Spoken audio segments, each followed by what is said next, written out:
राधे राधे। जय श्री सीताराम। आज भक्तमाल कथा में राजा मान सिंह के छोटे भाई राजा माधो सिंह की पत्नी रानी रत्नावती जी के चरित्र का स्वर्णपान करेंगे। रानी की एक परम कृष्ण भक्त दासी जो कि निरंतर भगवान का नाम संकीर्तन किया करती थी। भगवान नाम जैसे भी कानों में पड़े मंगल ही करता है, पर अगर किसी भक्त या संत गुरु के द्वारा अगर ये कान में पड़ता है तो निश्चित ही जीव का कल्याण करता है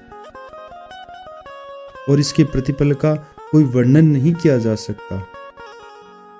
दासी भी परम कृष्ण भगत थी और उसमें कोई योग्यता नहीं, लेकिन जिस प्रकार शबरी मैया कहती थी, प्रभु अधम ते अधम अधम में नारी, कई विधि स्तुति करहूं तुम्हारी। उसी प्रकार कि हे प्रभु गुरुदेव की कृपा हुई तो जाते जाते आपसे मिलने का उपाय बता गए, आपका नाम दे गए, आपके आने की आशा दे गई। इसी प्रकार दासी का जीवन परम कृष्ण का नाम उच्चारण करती रहती थी। मुख से सहज में ही उसके श्वास की जब भी श्वास लेती, श्वास के साथ नाम का उच्चारण होता, श्वास के साथ श्री कृष्ण नाम का गुणगान किया करती। कृष्ण गोविंद गोविंद हे गोपाल नंदलाल, कृष्ण गोविंद गोविंद हे गोपाल नंदलाल। इस प्रकार जब रानी की सेवा करती तो रानी की सेवा करते करते भगवान का नाम संकीर्तन किया करती थी और रानी इस नाम और सेवा से अनभिज्ञ थी। लेकिन जब भी वो कृष्ण नाम का स्मरण करती तो प्रभु की कृपा से उसके मन को बड़ा ही प्रिय लगता। धीरे धीरे समय बीतता गया, रानी के मन को वो कृष्ण नाम बहुत प्यारा लगने लग गया। एक दिन रानी ने दासी से पूछा कि तू ये जो नाम लेती है ना, उसको सुनकर मुझे बड़ा सुख होता है, मन करता है मैं भी इसको गाऊं। और फिर जो ये संसार का जो साज श्रृंगार है ये मुझे कुछ अच्छा नहीं लगता है, पर उस नाम के साथ तेरे मुख की जो प्रसन्नता है ये देखकर मुझे और आश्चर्य होता है। आश्चर्य होता है कि तू दासी है, साधनहीन है, पराधीन है, और मैंने सुना है पराधीन स्वप्न्यु सुख नाही। तेरे पास ऐसा कौन सा सुख है जो तुम्हारे सारे दुखों को मिट देता है। रानी बार बार पूछती है, लेकिन दासी क्या करती है, मुस्कुराकर उस बात को टाल देती है। क्योंकि हमारे ग्रंथों में हमारे संतों ने कहा है कि 10 नामा अपराध बताए हैं, उनमें से एक नामा अपराध यही है कि अनाधिकारी को भगवान के नाम की महिमा को सुनाना, कहना, यही एक प्रकार का नामा अपराध है। इसलिए दासी हर बार उस बात को टाल देती है। लेकिन एक दिन रानी होते हुए दासी के चरण पकड़ लिए कि मैं तेरे चरणों में हूँ, मुझे एक बार इस रहस्य के बारे में बता दे। ऐसा कौन सा सुख है जो तेरे रोम रोम से झलकता है, ऐसा कौन सा अनुराग है जिसके रस में सदा तेरी आंखें भीगे रहती है, तेरी जिह्वा जिसका नाम उच्चारण करती है,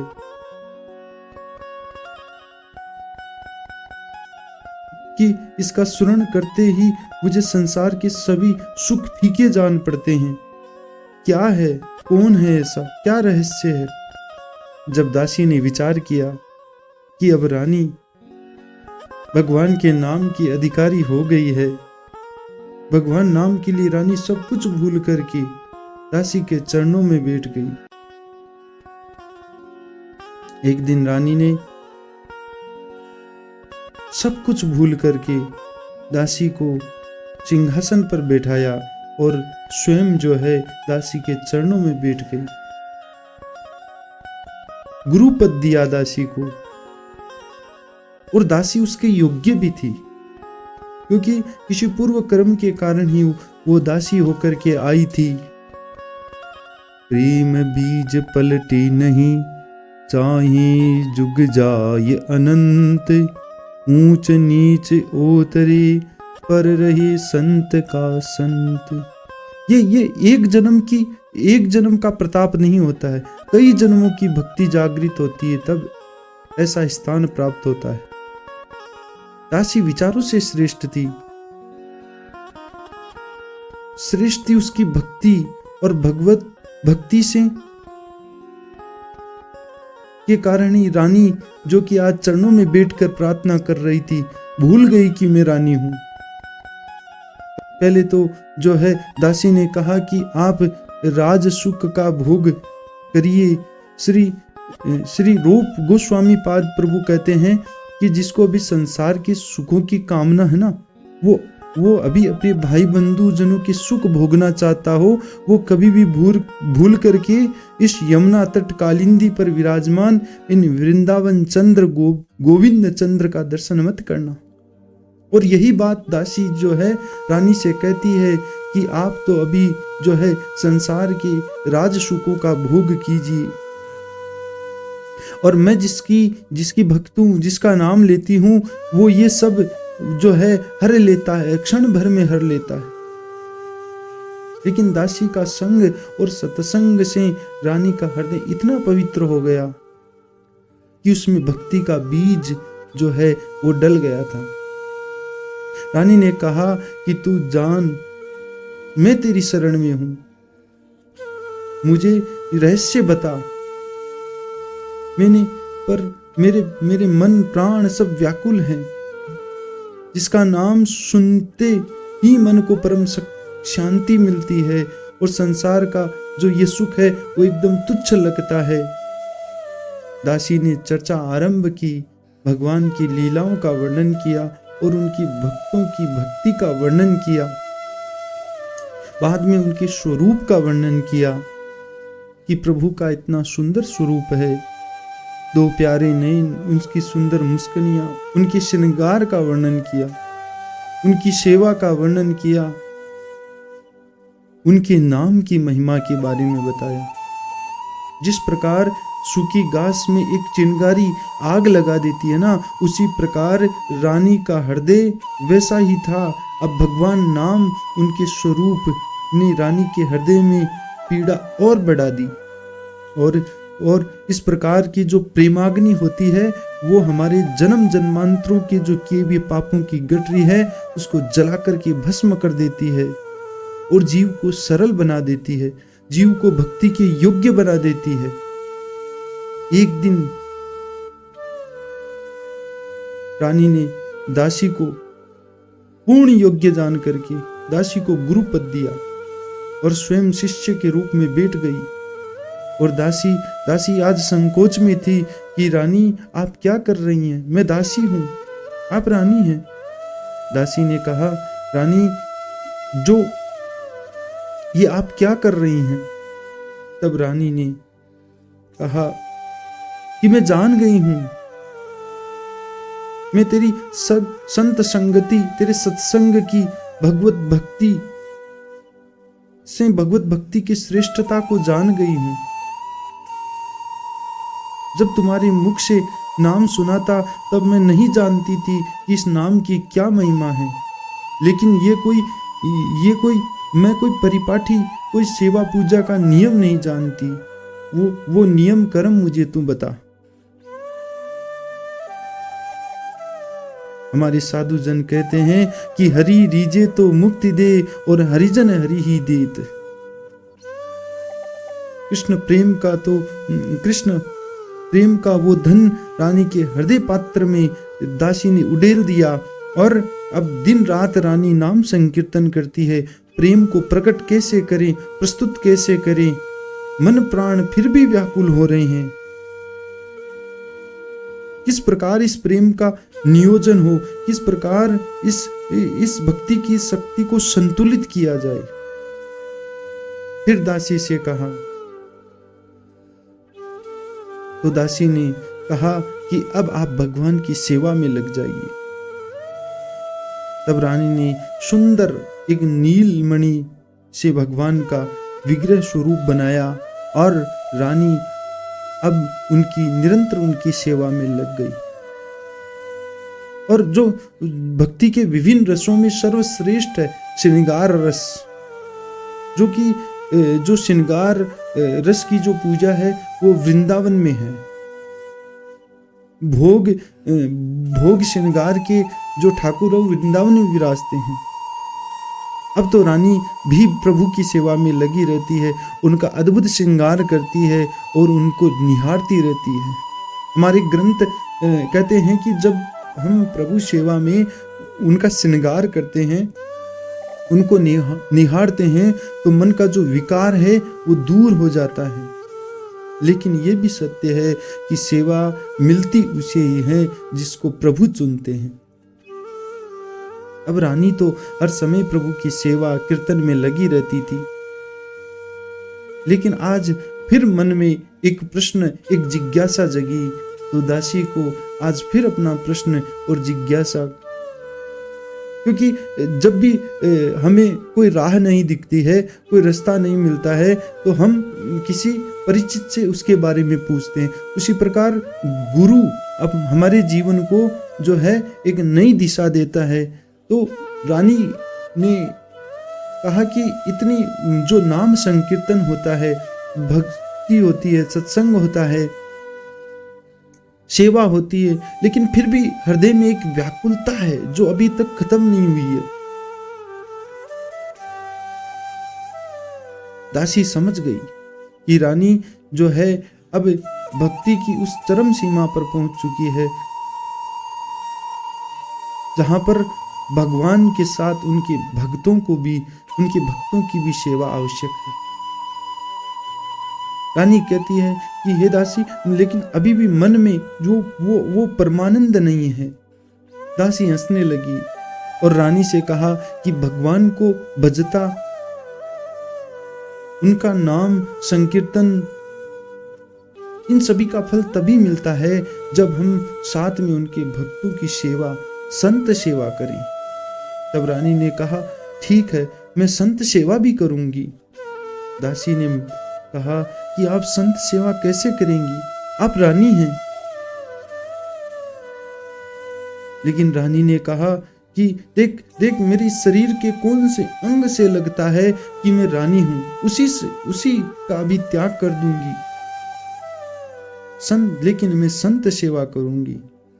पर दासी फिर कहती है, भगत सेवा तो यूं पर्दे के पीछे रहकर करना ठीक था, लेकिन पर्दा उठाकर समाज के मध्य में सेवा करना और रानी का जाना, वो तो उस समय, जिस समय राजपूत कन्याएं, राजपूत स्त्रियों को सूर्य चंद्रमा भी नहीं देख पाते थे, उस समय ऐसी बातें जब रानी ने सुनी तो मन में बहुत निराशा हुई।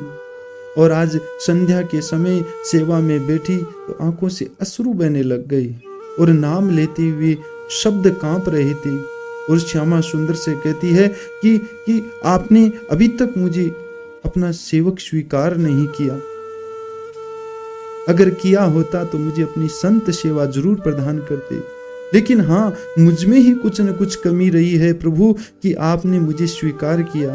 और बार बार प्रभु के चरणों में अपना मस्तक रख देती है और कहती है, श्याम माने चाकरी राखू जी, हरि जी माने चाकरी राखू जी। इस प्रकार बार बार प्रार्थना करती हुई अपने अश्रु जल से प्रभु के चरणों को प्रकार दिया। अब प्रभु की कृपा हुई और राजा उस समय कहीं बाहर गए हुए थे अन्य प्रदेश में। तो तब रानी ने अपने महल के निकट ही एक संत निवास बनवाया और चारों ओर यह सूचना फैला दी कि यहाँ पर संत पधारें और अपनी चरण रज से हमें पवित्र करें। धीरे धीरे संतों का आना जाना शुरू हुआ, संत सेवा होने लगी, सत्संग होने लग गया। अब तो रानी ने संत सेवा में अपना सब कुछ न्यौछावर कर दिया। और जब भी कोई भगत अपनी जो है मन की भक्ति को संसार के सामने प्रकट, संसार के सामने लाता है तो संसार को यह चीज बहुत बुरी लगती, उसे अच्छी नहीं लगती। तो रानी को ऐसा सब कुछ करता हुआ देख करके जो राज्य के मंत्री थे तो उनको बहुत ही पीड़ा हुई और उन्होंने राजा को एक पत्र लिख करके सारी सूचना दे दी। संसार हमेशा ही ऐसा करता है, भगवान की माया भक्ति में बाधक बन जाती है। और राजा ने जब ये पत्र पढ़ा तो वह राजसभा में था। उस समय रानी का ही पुत्र, राजा का ज्येष्ठ पुत्र जब उस सभा में आया तो उसने गुस्से में विनोद स्वरूप उस ज्येष्ठ पुत्र का उपहास किया और कहा, देखो ये बैरागिन का छोरा आया है। पुत्र उस समय कुछ समझ नहीं पाया था, लेकिन जब उसे पूरी बात का, सही बात का जब ज्ञान हुआ तो पुत्र के मन में आनंद छा गया। जिस प्रकार जननी प्रहलाद जैसे भक्त पुत्र पाकर आनंदित होती है, उसी प्रकार आज रानी का पुत्र मन ही मन बड़ा खुश हो रहा था कि मैंने ऐसी माता के कोख से जन्म लिया, ऐसी पवित्र माँ के कोख से जन्म लिया। उसने अपनी माता को पत्र लिखा और पत्र में कहा कि पिता का व्यवहार तो प्रतिकूल हो सकता है, पर जो धर्म आपने जीवन में धारण किया है, प्राण देकर भी उसको मत छोड़ना, अपने धर्म पर अडिग रहिएगा। रानी ने अपने पुत्र की बातें सुनकर बहुत प्रसन्न हुई। और पुत्र ने जब पत्र लिखा तो उसमें जो राजा ने जो बात कही थी कि सिर मुंडी वैरागन, इस शब्द का राजा ने प्रयोग किया था, तो पुत्र ने सारी बात रानी को पत्र में लिख दी और कहा कि राजा की दृष्टि में तो ये वेश तुच्छ होगा, पर मेरी दृष्टि में ये वेश भगवान जो है अनंत कृपा से देते हैं। इन शब्दों की लाज रखिएगा। ये सब सुनकर रानी ने अपना क्षौर कर्म करवाया और जो सुंदर रेशमी केस थे उनको मुंडवा दिया। जब और अब तो सारी लाज शर्म का त्याग कर दिया।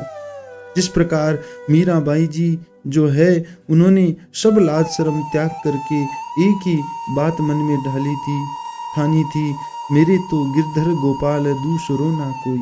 उसी प्रकार रानी भी जो है सब लाज शर्म का त्याग कर भक्ति में लीन हो गई। कुछ समय उपरांत जब राजा लौट कर के आए तो रानी की दशा देखकर मन में बहुत पीड़ा की और क्रोध में आकर के मन में एक विचार किया कि ऐसी रानी का तो परलोक सिधारना ही उचित है, क्योंकि जब तक ये संसार में रहेगी हमारी नाक कटवाएगी।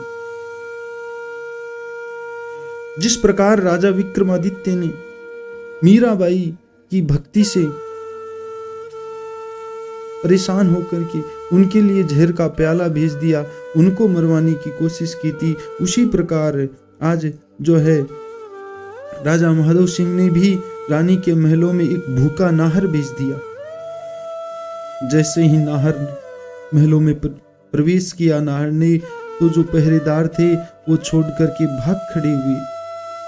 रानी भगवान के नाम संकीर्तन में लगी हुई थी और सेवकों को इधर उधर भागता हुआ देखा तो रानी उठ करके देखती है कि एक सिंह द्वार पर है।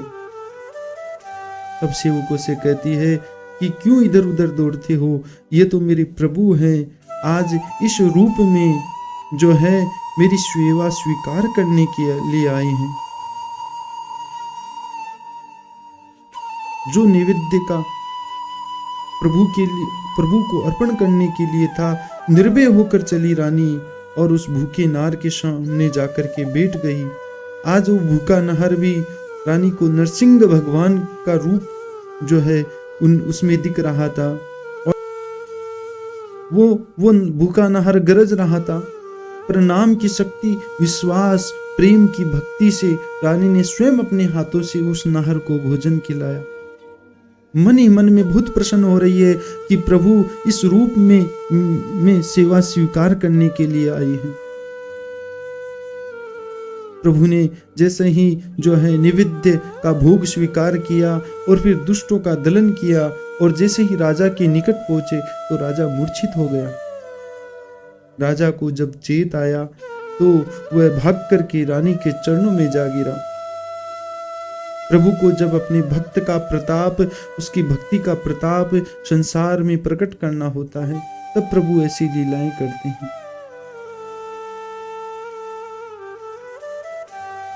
रानी ने कहा,